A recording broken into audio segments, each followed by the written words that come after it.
예, 안녕하세요. 예. 뭐 내가 반가워서 먼저 인사를 하려고 했네. 어? 그 구독자님도 반갑습니다. 뭐, 반갑습니다라는 이야기는 저기 북한에서 많이 하죠. 어? 반갑습니다 말은 북한에서 많이 하고 또 경상도에서 많이 한 것 같은데 전라도에서는 뭐 그냥 안녕하세요. 뭐 안녕하세요. 그것이 많죠. 주로 안녕하세요. 반갑습니다 소리는 이제 그렇게 많이 하진 않고 그렇다고 안 반갑다는 소리는 아니고요. 글쎄요 이제 에, 제가 이제 이 뭐 이혼 사건 그 이혼 사건과 관련해서 이제 전문 분야 등록도 되어 있었고 뭐 다음에는 갱신을 하진 않았어요. 근데 뭐 계속 좀 그 차일피일 미루다 보니까 뭐 어차피 뭐 전문인데 그래서 이혼 소송을 아주 좀 잘 수행하고 있다라고 합니다. 근데 중요한 것은 뭔지 아세요? 다른 것도 다 잘해. 다른 것도 다 잘하는데 제가 어디 가서 말하면은 이제 뭐 전문 분야가 뭐예요? 뭐가 전문이에요? 물어보죠. 이혼이에요. 그러면 이제 그거 가지고 이제 좀 가십거리라 할까? 좀 재밌는 그 이야기 소재거리가 좀 되죠. 그래서 하는데 이혼이라 하는 것은 사실은 어찌 보면은 그 이혼 소송에 임하는 그 변호사 그 대리인의 마음가짐은 좀 있어야 한다고 생각합니다. 응? 남의 사건 가지고 뭐 돈 벌겠다 이런 생각보다는 이 가정의 문제를 마지막에 최종적으로 어떻게 마무리 지어 줄 것이냐. 결국은 이제 그 법적으로 이제 모든 것을 해결하겠다라고 하는 사람들인데 그래서 어찌 보면은 나이가 좀 들면서는 마음이 좀 더 숙연해져요. 그런 사건을 그리고 다른 사건도 마찬가지예요. 사건에 치여 살다 보면은 그게 좀 그런 생각들이 이제 엷어질 수가 있는데 그래도 나이를 더 먹고 또 속이 더 든다고 할까요? 그러다 보니까 참 그런 생각을 갖게 됩니다. 다들 이 세상 어느 누구나 다 잘 살기 위해서 뭐 만나서 또 사귀고 또 미래를 꿈꾸면서 얼마나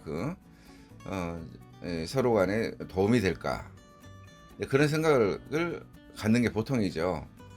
근데 이제 어떤 사람은 이제 얼마나 저 사람을 이용해 먹을까 그런 사람도 사람에 따라서는 있을 수는 있어요. 그러나 결혼하고자 했던 그 초심은 상당히 다들 괜찮지 않았을까 한 90% 이상은. 근데 이제 결혼은 어떻게 하라고 해요? 뭐 신중하게 하라고 해요? 아니면은 뭐 신속하게 하라고 해요? 신중하게, 아주 신중하게. 어? 어떤 뭐 주식처럼 안 사면 손실은 아니니까. 어? 사고 나서부터는 계속해서 이제 힘들 때가 있죠. 근데 그것도 뭐 잘해보려고 한 것이지 못 해보려고 한 건 아니잖아요.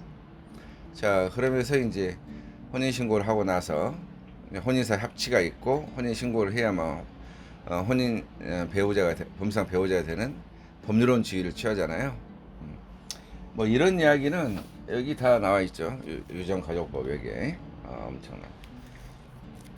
사람들은 가족법의 스페셜리스트다 한다는데 뭐 사실은 물권법을 더 잘해.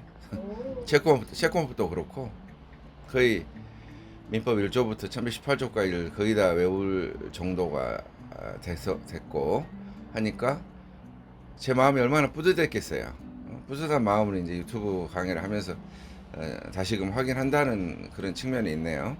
자, 아까 812조에 의해서 이혼이 성립하면 그러니까 혼인이 성립하면 이제 배우자가 되는 겁니다. 혼인신고함으로써. 그래가지고 혼인을 하게 되면은 의무가 있는데 자 하나 무슨 의무가 있을 것 같아요? 혹시 알아요? 부양. 이런 사람이 돼야 한다니까. 왜냐하면 서로 간에 도와준다. 도와준다는 말은 이제 이게 부부간의 부양이 1차 부양이에요. 콩 한 조각이라도 나 먹고 없으면 안 준다. 이건 2차 부양이야. 콩 하나라도 나눠 먹어야 된다는 거야. 이게 그 부양 이야기가 나와서 하는 이야기인데, 그리고 또 그 부모하고 그다음 미성년의 자녀들과의 관계도 마찬가지 1차적인 부양이에요. 그러니까 그래서 부모가 어때요? 부모가 자기는 안 먹고 자녀를 주잖아요. 그럼 자녀는 뭐라 해요? 왜 엄마는 안 먹어? 하면 엄마가 뭐래요? 엄마는 다 먹었다. 이렇게 이야기를 하잖아요. 봐라, 이 밥그릇 위에 뭔가 천을 덮어놓고 다 먹었다. 봐라 했더니 아예 처음부터 없어. 그러면서 이제 부둥켜 안고 서로 간에 울죠. 1차 부양이래. 근데 부모가 성숙했어. 미안. 부모가 이제 7, 80세 됐어요. 그러면 성숙한 자녀들이 부모를 부양하는 관계, 이게 친족 간의 부양이에요. 그것을 2차 부양이라고. 그러니까 이 자녀가 살만하고 또 부모는 살만하지 않을 때, 이때만 부양하는 거예요. 2차적 부양이야. 974조에 나와 있는 그런 거죠. 근데 부부간의 부양은 뭐라고? 1차적 부양이라고. 그러니까 그게 뭐가 될까? 생활비를 또 분담하고 그런 거예요. 생활비 안 주면은, 그러니까 그것을 서로 간에 분담을 하잖아. 생활비라는 게 뭐 집에서 가사노동 하면서 드는 돈도 생활비고, 그 다음에 그 돈이 생활비의 원천이 뭐 밖에서 돈을 벌어와가지고 누가 벌어왔든지 간에 그런 관계라고. 생활비는 뭐 남자가 부담한다 이게 아니야. 이건 공동 부담이에요. 협의 안 하면, 협의하면 협의한 대로고. 근데 공동 부담이 833조. 그리고 826조 1항에 의하면 동거, 부양, 협조, 정조 의무야. 동부 협정, 동거 뭐라고? 동거. 같이 지내야 된다 그거야. 같이 지내야 되는데 뭐 밤낮 외박만 하고 외도만 하고 그러면 밖으로 돈을 싸돌면 안 되죠. 그러나 정당한 이유가 있을 때는 가능하지. 이제 일시적인 별거가 있을 수는 있잖아요. 저기 뭐 직업상 이유로 해외 파견 근무도 하고 지방 근무도 할 수 있죠. 이렇게 하다 보면은 뭐가 나와요? 사랑과 전쟁이 나오지. 사랑과 전쟁에 있어서의 이제 불륜 사건 이런 게 나오고 막 그러잖아요. 근데 동거, 부양은 이제 협조.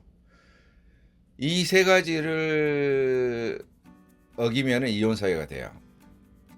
악의의 유기라 하지. 악의의 유기. 그러니까 자기가 나가서 안 들어오거나 있는 사람 내쫓거나. 악의의 유기 840조 1항 2호 그렇게 되죠.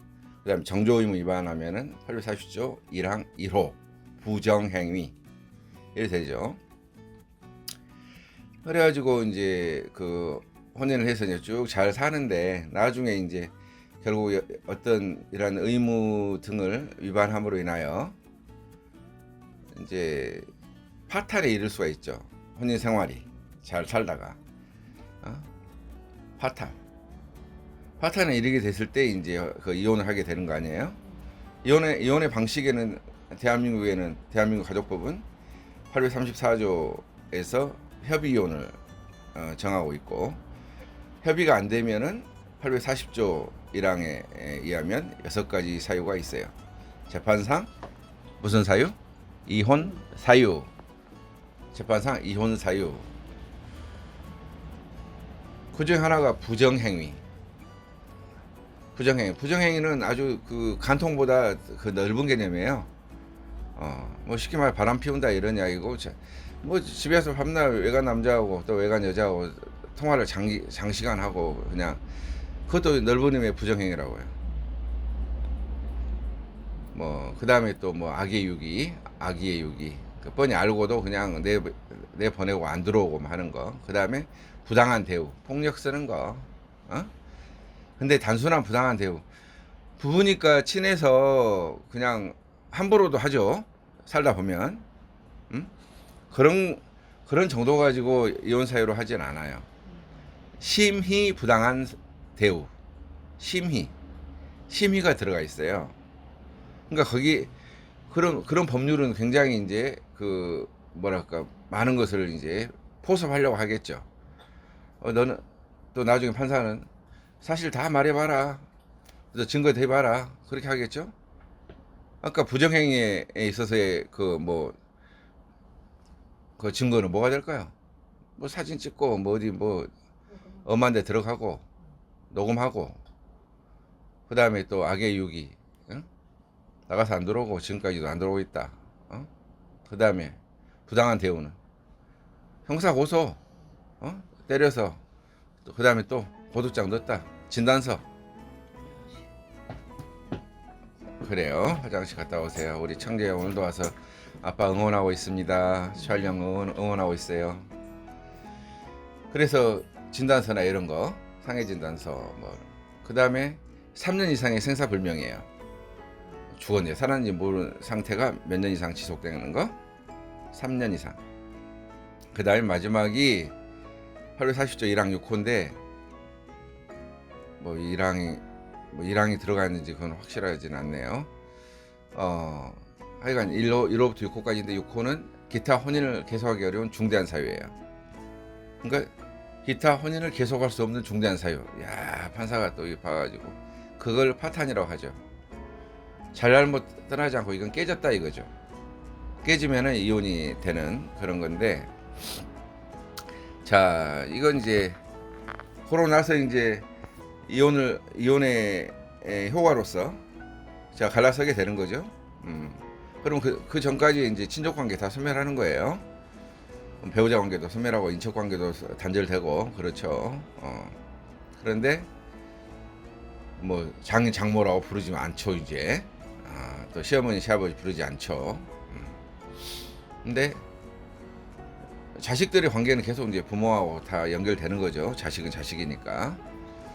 그 다음에 미성년의 자녀들, 19세 미만의 자녀들에 대해서는 양육 문제, 양육 제대로 안 하면은 절대 이혼 못 해요 요즘. 그러니까 이 이혼법의 역사가 처음에는 여성을 보호하자 이쪽으로 해가지고 1990년 1월 1일부터 재산분할 청구권이 생겼어요. 그 전에는 위자료에 포함해가지고 같이 해결했어요. 근데 이제 재산분할 청구권이 별도로 생기니까 이혼이 또 급증했죠. 왜? 이제는 이제 축출 이혼을 할 수가 없게 되지. 이제 남자는 이혼 안 하려고 하죠. 여자는 이혼하려고 하고 재산을 분배 받으니까. 또 재산도 없고 뭐 하면은 그냥 몸만 나가겠다 하는 거죠. 도저히 못 살겠다는 거니까. 그 다음에 또 위자료 청구. 그러니까 결국 이혼 실무에 있어서의 그 4개의 청구 취지는 또는 판결문은 첫 번째 이혼한다. 이혼할지 안 할지. 이혼 될지 안 될지. 두 번째 위자료를 얼마 한다. 재산분할로 얼마 한다. 그 다음에 자녀 양육. 그래서 4개의 사건이 하나로 뭉쳐 있는 거예요. 이혼이라고 하는 것이. 그러니까 가사소송과 가사비송이 합쳐져 있는 거라고. 가사소송법, 가사비송법 여기에 있어요. 그러면 이혼은 가사소송일까 비송일까? 소송. 그 다음에 위자료 청구는 가사소송일까 비송일까? 아니야. 위자료 같은 경우는 잘잘못을 따지는 거예요. 이혼 되냐 안 되냐 잘잘못 따져요. 잘못한 사람이 유책 배우자가 이혼 청구 원래는 못해. 위자료 유책자가 위자료를 줘야 돼. 그러니까 유책 사유를 따지기 때문에 연락에 그냥 서로 간에 그 서류 공방을 해야 돼요. 그 다음에 세 번째는 재산분할 청구.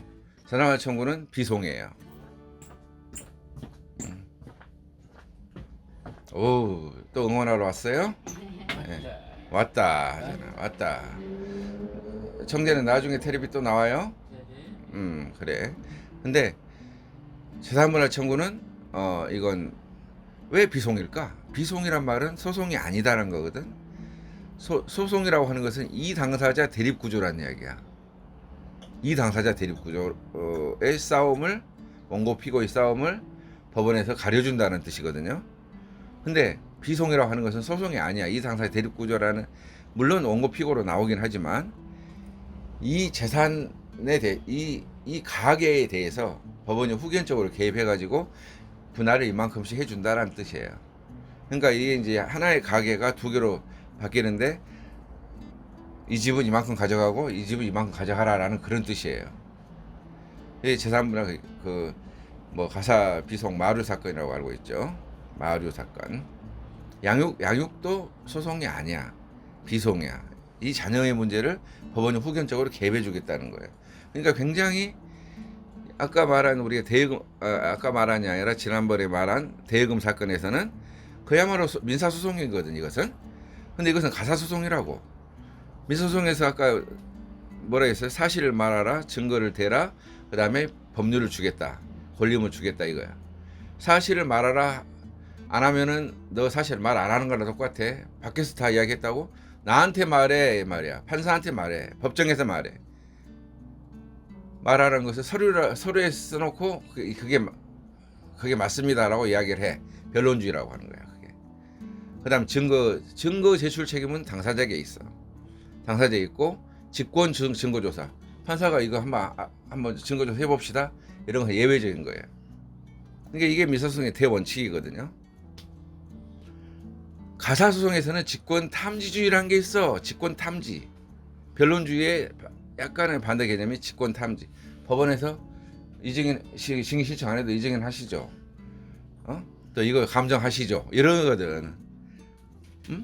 그 이혼 법정에 가면은 판사가 뭐 일반 민사 사건에서는 그럼 다음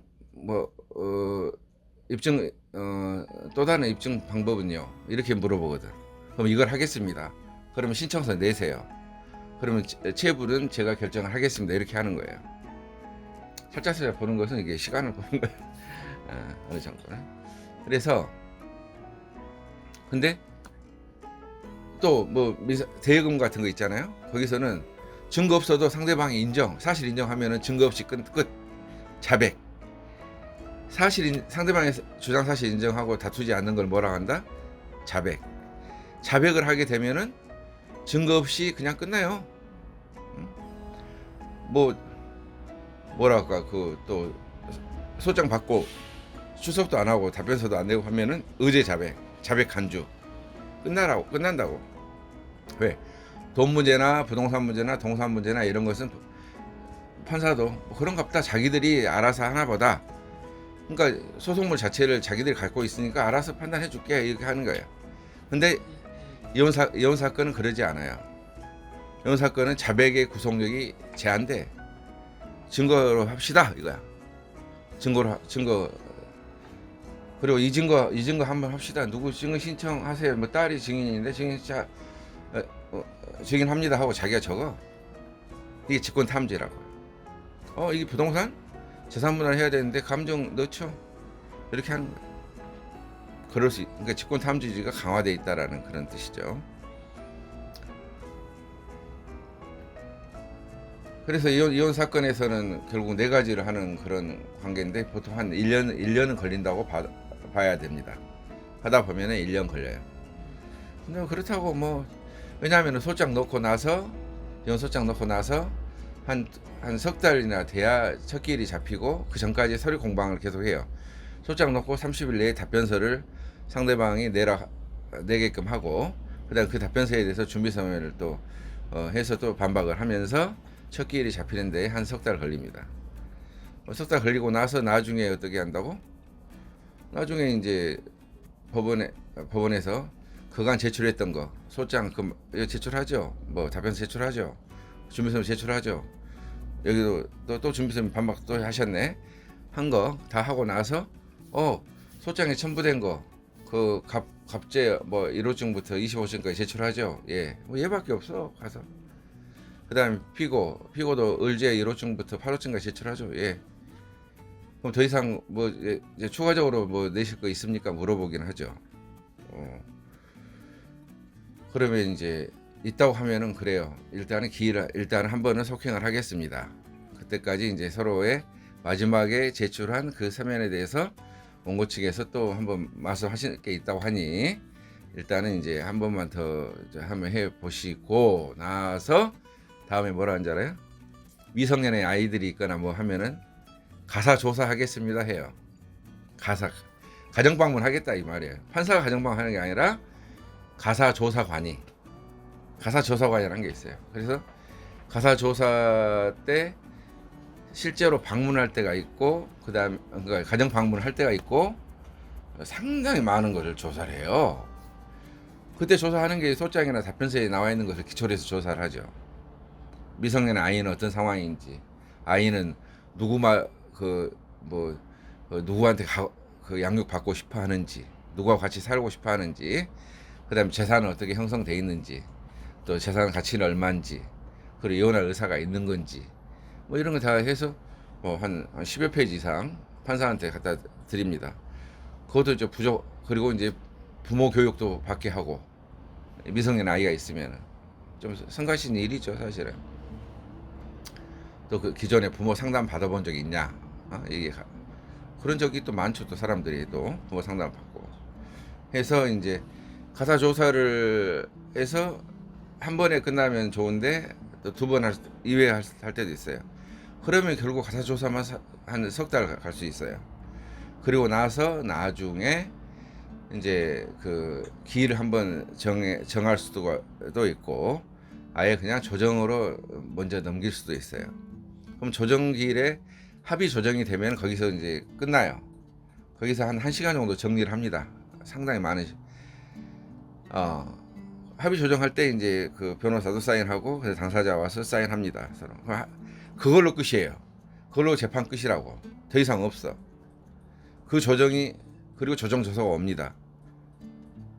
조정 조서가 그러니까 그 합의 조정이 됨으로써 그 순간에 이혼이 되는 겁니다. 이혼이 되고 거기에 이제 재산 분할액이 뭐 1,000만 원이냐 뭐 1억이다 뭐 1억씩이다. 자녀는 또 뭐 피고인 또 여성이 키운다, 엄마가 키운다, 뭐 등등 양육비는 얼마다 이런 등등 양육비나 이런 것도 전부 다 그 사람 양쪽 당사자의 그 소득에 따라서 소득이 있잖아요. 소득에 따라서 그 요율표가 나와요. 그 양육비 구간이 있다고. 뭐 한 달에 500씩 번다 하면은 자녀의 그것은 아마 100 얼마가 될 거예요. 또 아이의 나이에 따라서 좀 다르고 그러게 됩니다. 그런 문제들은 아주 세부적인 문제들이 많은데 거의 그 가정법원에서 그런 양식들을 다 만들어 놓고 있어요. 그것은 당사자가 처리하기가 좀 성가시고 어렵죠, 사실은. 이혼 사건이 그 한 집안의 전생에서 비롯된 문제를 이 법정에서 해결하니까 사실 그 뭐랄까 세심하게 배려하지 않으면 당사자한테 그 제대로 된 서비스를 하지 못한다고 봐요. 그리고 뭐 재산 분할액 같은 거 이런 것에 이제 결혼 기간이 길어야 재산 분할액이 많겠죠. 재산 분할에 있어서는 기여도, 재산 형성에 대한 기여도, 가사 노동만 했을 때는 한 40%, 그다음에 뭐 같이 조금 일도 같이 했다 하면 50%, 뭐 그냥 거의 반반 하는 것 같아요. 특별한 일이 없으면 반반 정도 하는 것 같고, 뭐 재산 분할할 때는 이제 민법 839조의 2에 의하면은 뭐 혼인 중에 협력하에 이루어간 재산하고 기타 사정까지 고려한다 이렇게 나오거든요. 그래서 협력하에 이루어간 재산 그것에 대해서 뭐 명의가 누구한테 있든지 간에 일단 이제 한 6대 4나 5대 5 뭐 이렇게 됩니다. 근데 이혼이 안 되면은 재산 분할 청구할 수 있어 없어요? 없어요. 이혼이 돼야 돼. 근데 이혼이 기각된 예가 그렇게 많지가 않아요.